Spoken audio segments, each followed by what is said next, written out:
You can now support Ghost Maps on Patreon. Simply look for We Are Hantu or click the link in the description. Ghost Maps is hosted on Libsyn. Get up to 2 months of free podcast hosting for your show from Libsyn with the promo code HANTU. Check out the description for more details. Ghost Maps. Entry 68, Sembawang, Singapore. Hi, I'm Ernie. I've been friends with the collector for about 2 years now. We had a couple of mutual acquaintances, but considering how many people he speaks with, I guess I'm not surprised.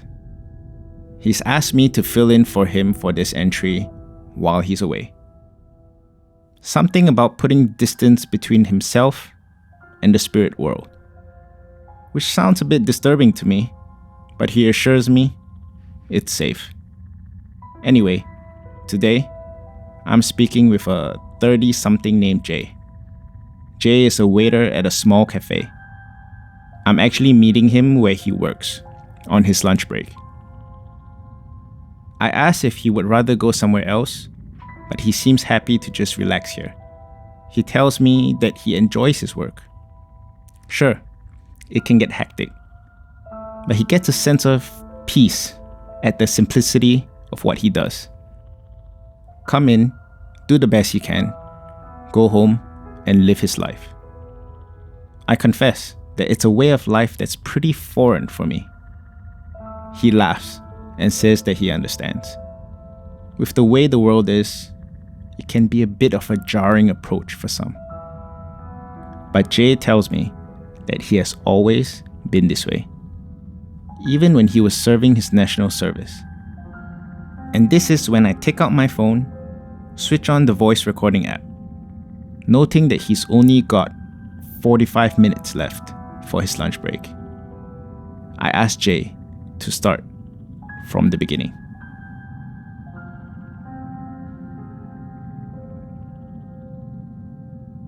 Jay was a storeman during his national service, but he was probably known more for what he didn't do instead of what he did.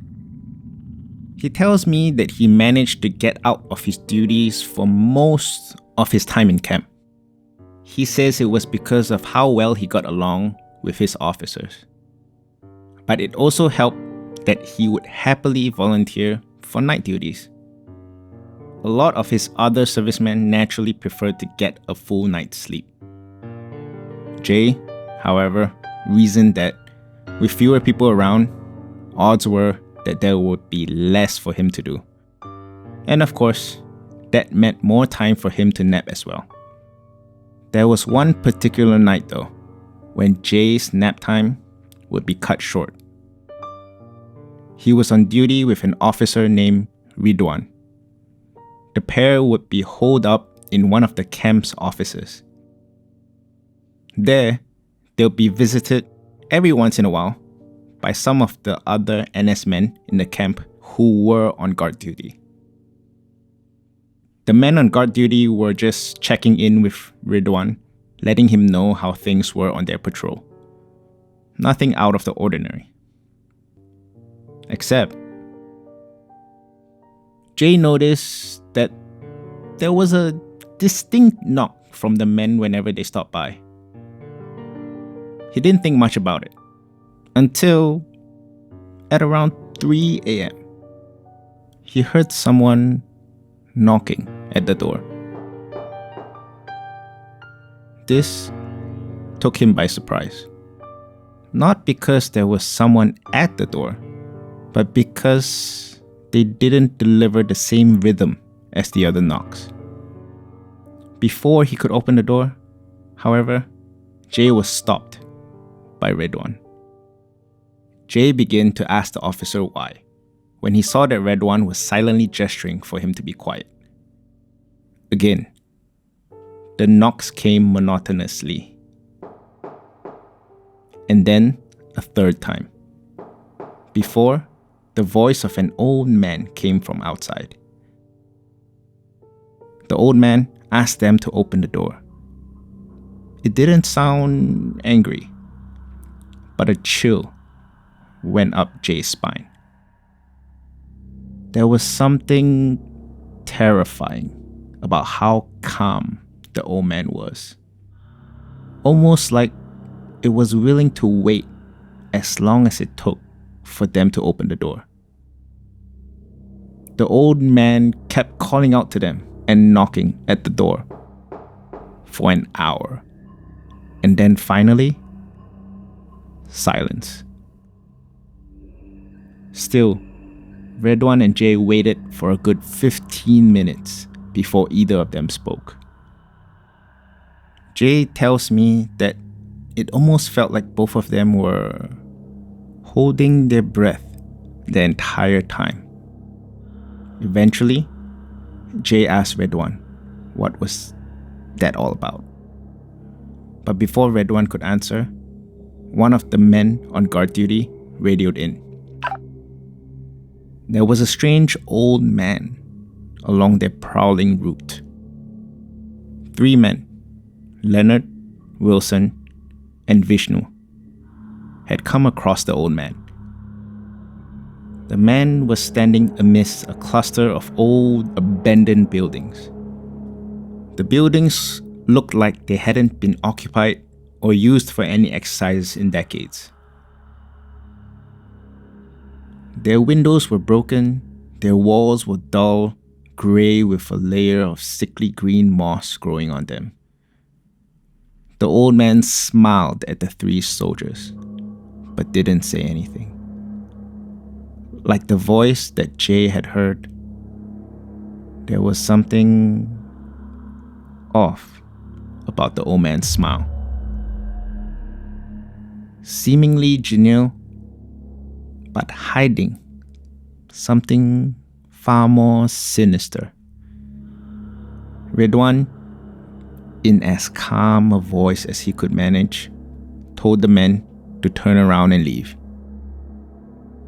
He said that they were absolutely not to engage the old man, no matter what.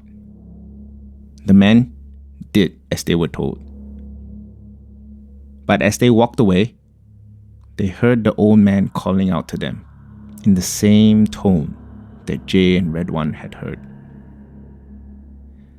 They wanted to run, but fear kept them moving at an even pace. Eventually, they reached the office where Redwan and Jay were, and Redwan finally told them why they should never speak with the old man. The story about the old man had been passed around the camp for years. Redwan heard it from some of the incheks, who in turn heard it from their seniors. A pair of soldiers in the late 80s had seen the old man while prowling on guard duty. It was not the first time the old man had been seen, but it was the first time someone had spoken to him. One of the soldiers said that they should leave him alone. The other, however, thought it would be funny to ask the old man for lucky 4D numbers. The old man didn't respond verbally when the man asked, but his expression changed. He looked angry. The soldiers continued on their prowl, but somehow, during the night, the one who had spoken to the old man disappeared. His buddy had no idea how he'd gone missing. 1 minute he was there with him, the next minute he wasn't. The next morning, after scouring the camp with a few other soldiers and officers, they found him. He was on the 3rd floor of one of those abandoned buildings, crying and shaking in a corner.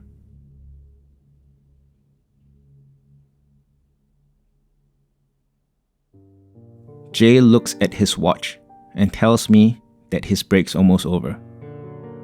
He gets up, puts his apron back on, and returns to work. Judging by the absolutely content look on his face, you could never tell what he went through that night in camp. I look around the cafe and wonder to myself, just what kind of stories does everyone else here hide?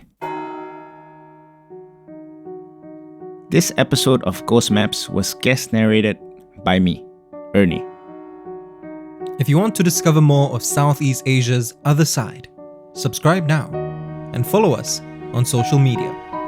You can also be one of our supporters on Patreon. Look for We Are Hantu or click the links in the description. Ghost Maps is a Hantu production, created by Kyle Ong and Wayne Ray, with art direction by Jolene Lim, and recorded on Audio-Technica mics. Hi guys, it's Ernie here. You can follow me on Ernie TV on Instagram and keep a lookout for my upcoming podcast, Bad Parents, a show that I'm going to be doing with my wife, so expect fireworks. Thank you for listening. See you soon.